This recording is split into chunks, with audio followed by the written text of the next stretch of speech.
Hello, how's everyone tonight? Let me go ahead and just make sure I am in the right place. So if you are jumping on live, let me see. Oh, here we go. Let me go ahead and invite. If you're on live, say hello. Let me know that you're here and that you're seeing this, so that I can know I'm in the right place. Never know, this whole Facebook, I got an update on my my computer Facebook, so everything looks so different. So if I'm in the right place. Oh, hi girl, how are you? Hi Shannon. I'm so excited you ladies are here. I'm so excited. Oh, thanks. I'm excited that you have decided to join me for this 5 days to happier hormones. This has just been such a passion project of mine. So my name is Becca. For anyone who is new to me and my world, I'm so excited to have you guys here. And so I wanted to share a little bit about me. My name is Becca. I have 2 little boys, a 5-year-old and a 2-year-old. And it's so crazy because my hormones journey really has been evolving since, I started my cycle when I was like 13, but it's really through becoming a mom that I have really gained such awareness around hormone health. And so prior to having my first son, Michael, I was a mental health therapist, and that was a lifelong passion of mine, was to become a therapist and to help people with mental health issues. And again, another reason why I've delved into the hormone world is because I've discovered this really important connection between our mental health and our hormone health that I don't think enough people are talking about, addressing, or seeing enough of a connection. So it's a really big passion of mine, mental health, and this idea around that we don't have to suffer through mental health symptoms as a result of hormone imbalance, and that we really can begin to tie the two together in a lot of ways. So this is a really, really big passion of mine in sharing this wisdom with you guys. So I really want to create a sacred space within this group. I would love for you guys to share tonight why you're here, like what prompted you to participate in this. What is it that you are hoping to gain in these next 5 days? And what is it that really, like, how are you feeling? How are you feeling today in this moment? And then, like, how are you feeling just throughout your cycles and your rhythms? Like, what is this looking like for you right now? And why are you here? What are you hoping to gain? I'm so excited you guys are all here. But as you share, like, know that this is a sacred container. I know, like, sometimes that can feel funny on Facebook land, but, like, this is a powerful group of women. Like, you've all said yes to being open to new ideas, to being open to this concept that your hormones can actually be an empowering piece for you rather than a disempowering piece. So share your why. Share your why. Why are you here? And I really want to celebrate all of you guys for joining. So one of the things that I'm also going to do is for anyone who's participating live, you jump on the lives. On day 5, I'm going to give away some really fun, different oily things. So I'm going to make a hormones roller. Maybe a lot of you probably know me through my Young Living journey as well. That's another piece of who I am and where I'm at in my life, is that I have been sharing Young Living as a network marketer for the last 5 years, since I left my job as a mental health therapist and decided to stay home with Michael and my kids. And it's just been such a resource for me to build this holistic health experience for my family and to build an income so that I can stay at home And so Young Living is another way a lot of us might be connected, and you might have been connected to me through that. And so I really want to just love on you guys who participate live, and I'm going to give away some oily goodness on Saturday. So housekeeping, I'm going to go live 8 o'clock the next 4 nights. And then on Saturday, I really actually love to do Saturday mornings, like wake up and talk about your period, like some girl time. So I hope you guys can join live each of those times and that works for you. So as you're sharing your why, sharing why you're here, I'm going to share a little bit more about my story and how I really became aware of this really important piece. So for me, I shared that I quit my job as a mental health therapist after I had my son, Michael. At that time, what I realized was that I needed to be home with him, but I was really, really struggling emotionally. I had a lot of anxiety, depression, stress related to, he has developmental delays. We found out he had a genetic condition after he was 2. So I spent 2 years kind of wondering, like, what's going on with my baby? And I was a new mom. I didn't really know how to take care of myself, and I didn't know how to take care of him. And so the hormone imbalances that I probably had prior to getting pregnant with him, and for most of my years of being, having this cycle, became so much more exasperated in the years after I gave birth to Michael, to the point where I hit a breaking point, and I was on the verge of going on antidepressants for the second half of my cycle because I was seeing a therapist, and I was diagnosed with PMDD, which is premenstrual dysphoric disorder, which I was having such clinical depressive episodes, but it was only after I ovulated. And so to me, I got to that point where I even filled the script, and I said to myself, something just doesn't make sense about why this has to be the case, is that I only have these symptoms during this time. And so I turned to some more holistic health resources relationships I had developed through Michael, through his needs. I had been exploring and reaching out to different providers and things like that. And I reached out to those same providers for myself. I started reading books and really educating myself on more holistic health pieces. And in about 3 to 4 months, I was able to correct my hormone imbalance and mitigate any and all symptoms that I was having. And then I was thriving.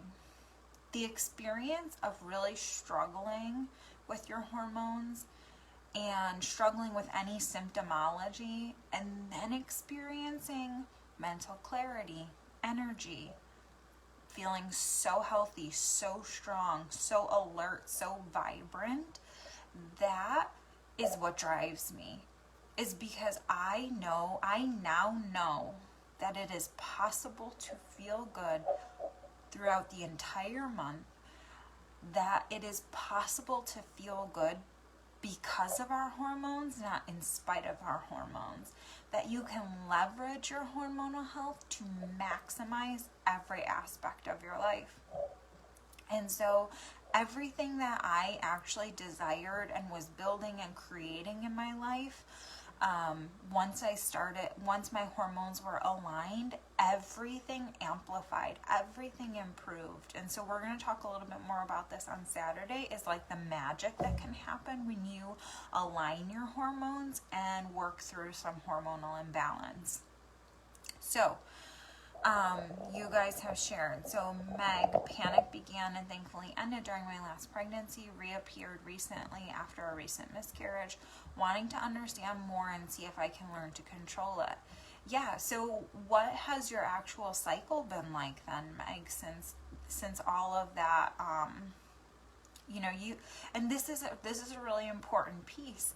And it's so fun for me to have now this awareness in my second postpartum period. Is I developed this hormone alignment. I created this experience. I healed my hormones. I really had this self-awareness to the point where I loved getting my period. I was like, this is cool.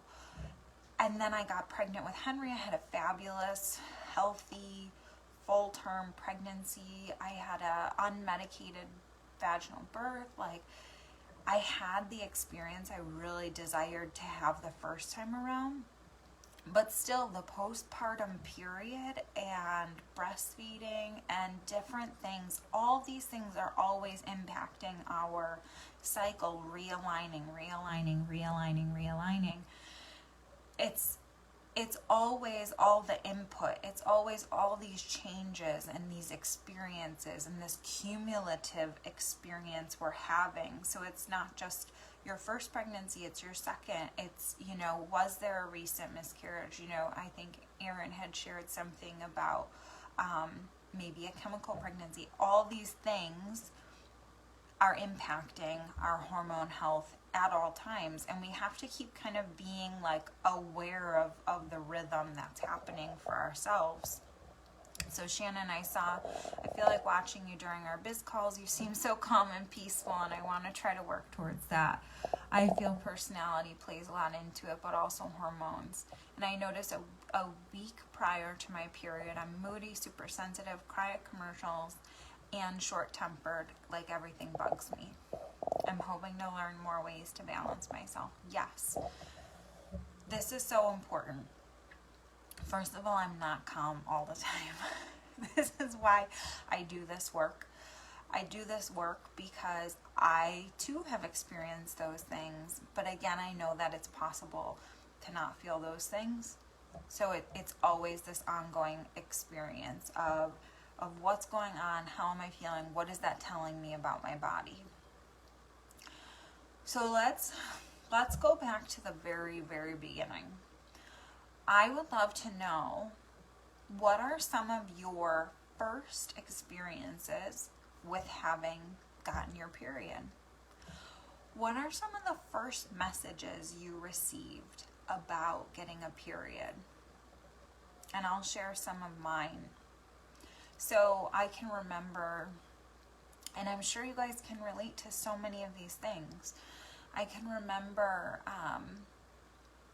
getting my period and my mom kind of handing me the Care and Keeping of You by American Girl, and that was like the extent of information that I got, was this book that she gave me.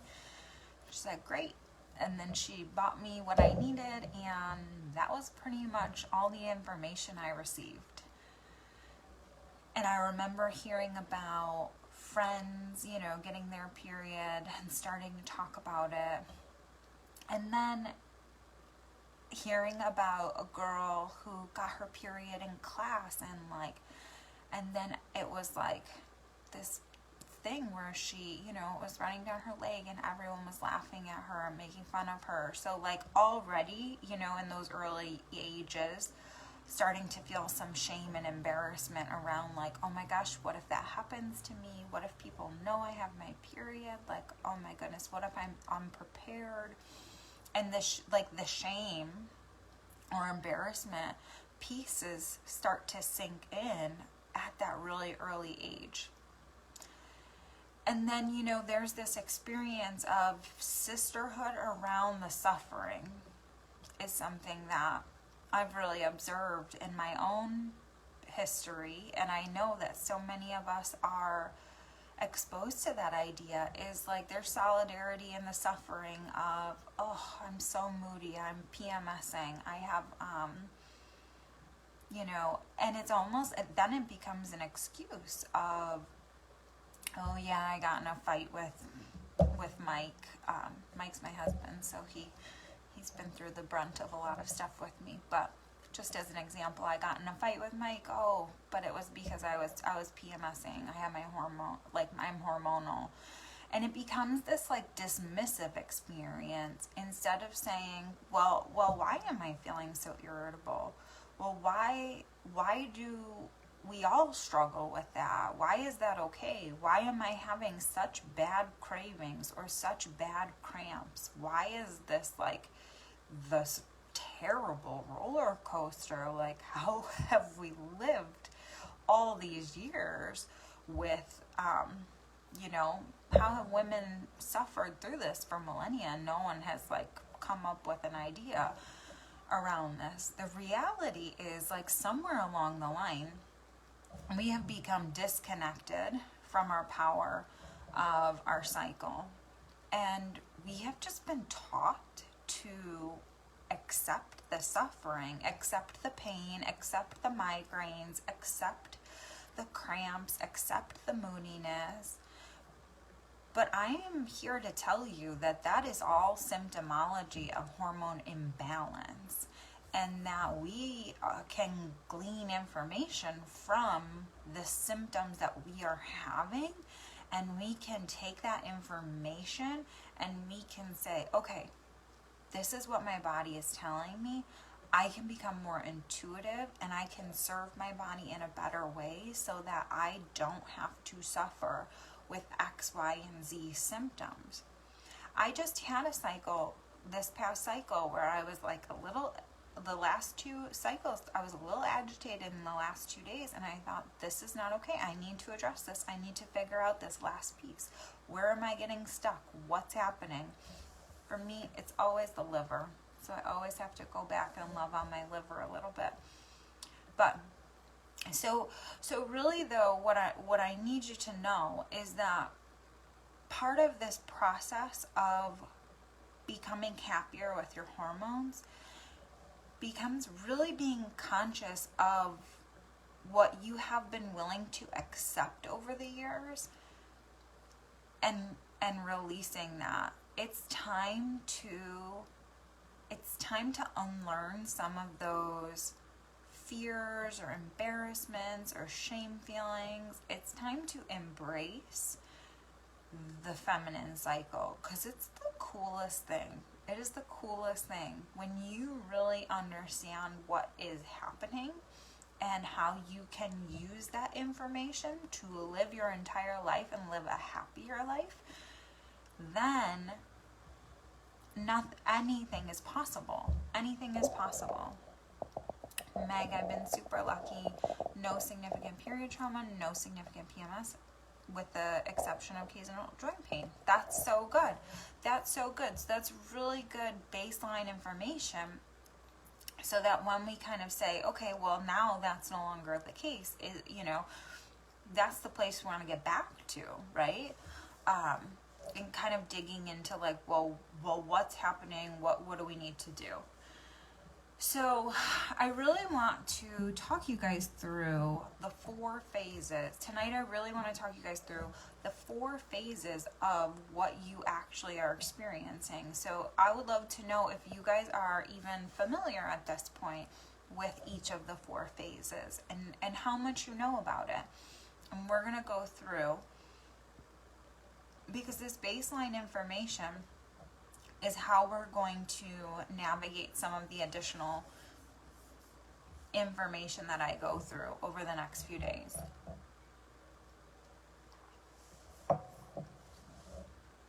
So, there are 4 phases to our menstrual cycle. And so when I am referring to the cycle, I'm referring to the whole month period. For you, that might be 28, 30 days. Maybe right now it's a little bit more. Maybe it's a little bit less than that. Maybe you're having irregular periods, but let's say from the day, I'm going to say day 1 is the first day after your period ends. So this begins your follicular phase to the end of your period. So your menses, right? So follicular phase starts day 1, the day after your period ends. Don't have a period anymore. And I'm going to give you a really easy way to start remembering this.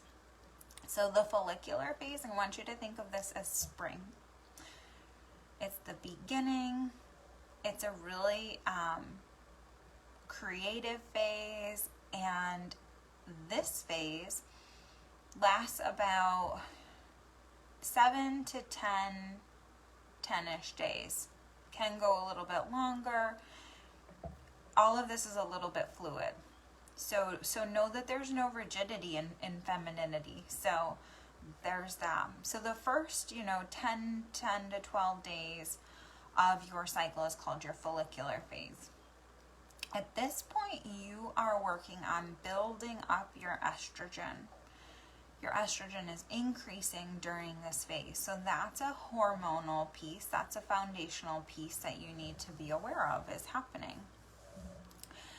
But think about it as spring. It's a time for like awakening energy. It's a time for creating new projects. I actually, every time I do hormone stuff, it syncs up perfectly. And I am actually starting my follicular phase today, which I'm creating this program for you guys. And it's a really good energy to be creating a new project. It's a really good energy to be thinking about ideas, thinking about how get those creative juices flowing and start growing something. Start growing something new. Plant some seeds around, what could shift in your life, what could improve. And we're going to talk more about like the foods to eat in each phase, I think on day 3.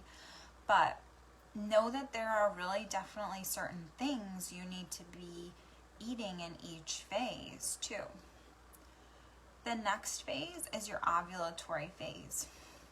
This phase we give a 3 to 5 day window to, because what happens is the hormones start to shift and you ovulate on one day, but we give it like that 3 to 5 day window because there is this period that your body ovulates, so it needs to prep the hormones that shift, and then they drop. So the hormones spike in your ovulatory phase. Estrogen, FSH, and LH.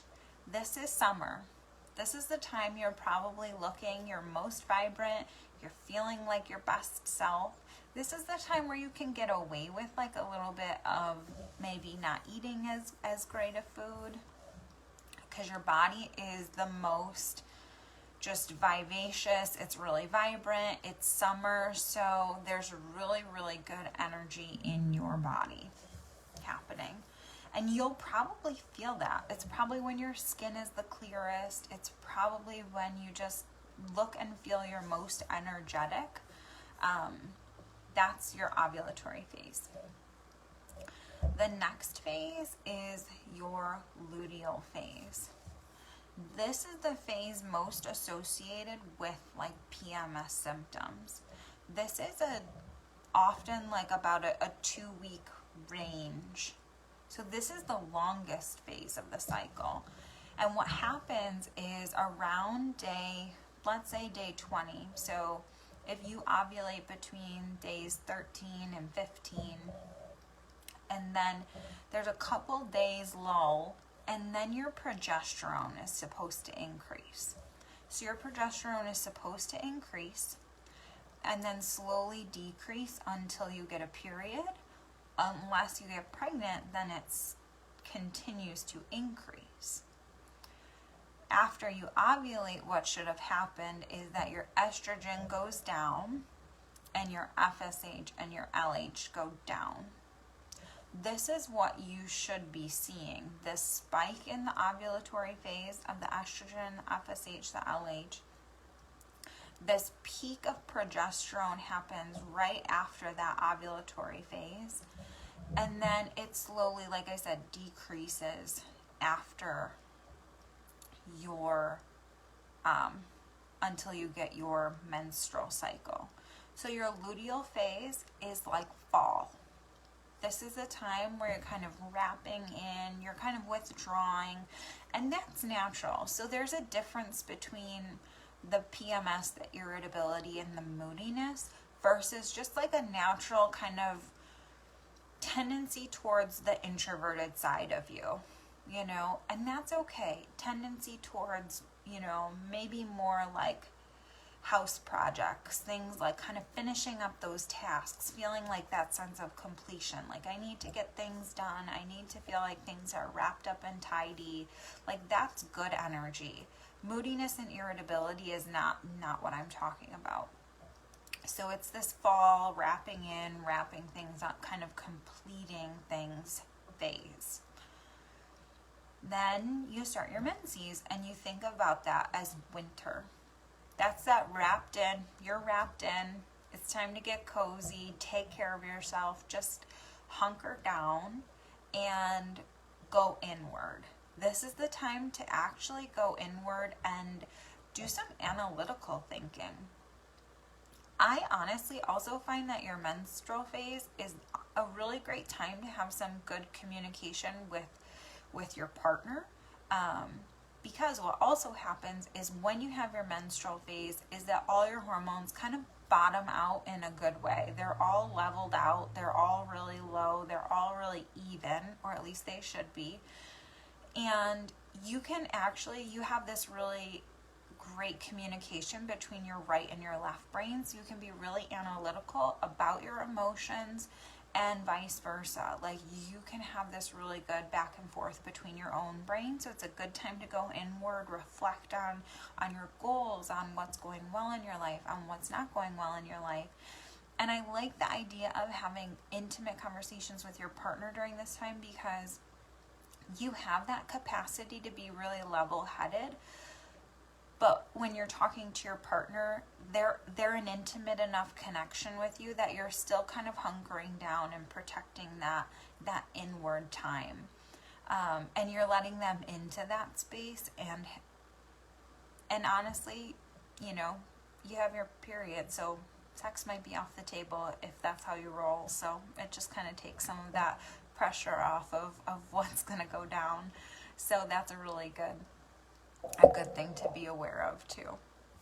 So that is actually the hormonal spikes and drops and things that should be happening.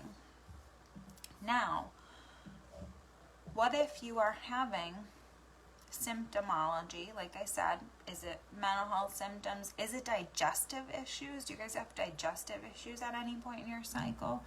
We want to look at when that's all happening.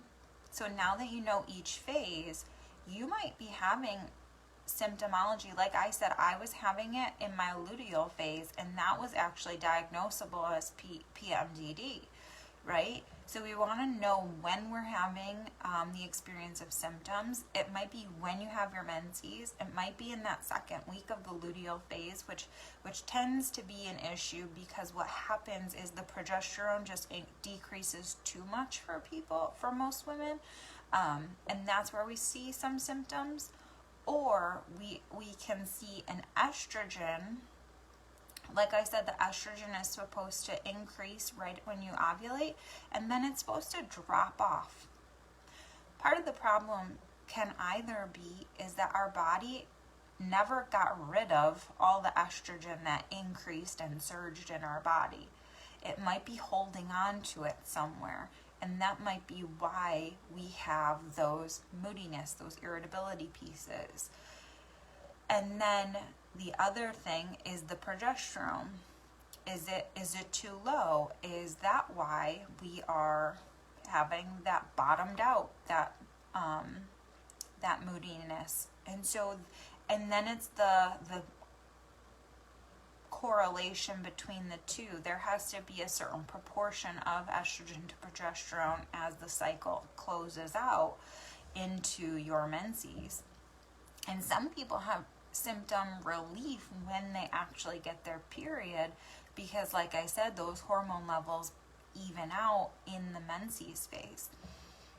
So when you have an awareness of what you're supposed to expect from your biology, you can then start to really get specific around what you're experiencing and when you're experiencing it. And we can start to decode our period and understand what the actual issue is.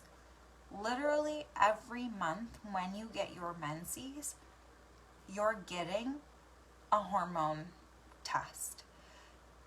You can diagnose and understand and interpret it's like a report card almost. Don't think about it as good or bad, but it's like a report card. How did my body handle this month? Because you can tell by the color, the texture, the consistency, the pain, and again, like any of those symptoms coming up when you get your period. So every month it's like great information. Your actual period blood should be red. It should be just like regular blood. There shouldn't be any clots or, I gotta say, gloopiness. You guys know what I'm talking about. Sometimes if we have imbalances, we're seeing either brown at the beginning or the end of at the end of our cycle, of our menses. You might be seeing clots. You might be seeing like a bluish purplish color. And every month when you get your menses, you can tell what the actual hormone imbalance is based on what you're seeing and feeling. So I'm so curious if you guys have noticed any of those nuances in your period, and if you have kind of paid attention to that ever, or where you're at with all this information. How are you guys taking this in?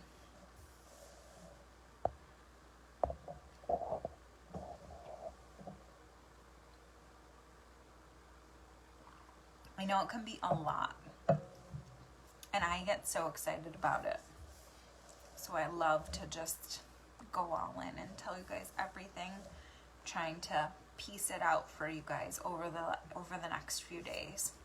But as we move through some of these topics, having a really good understanding of this core piece, it's crazy. It blows my mind, but it gets me so excited now that I understand that when I see it, I can say, oh yeah, it was a little dark at the end this month. That means next month I really could be more diligent about supporting my body's progesterone.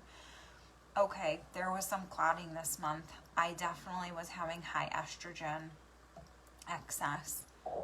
I hate to say this at 37 years old, but I had no idea the consistency and color tells you about the hormones were imbalanced. Girl, no one knows this. Not enough people know this.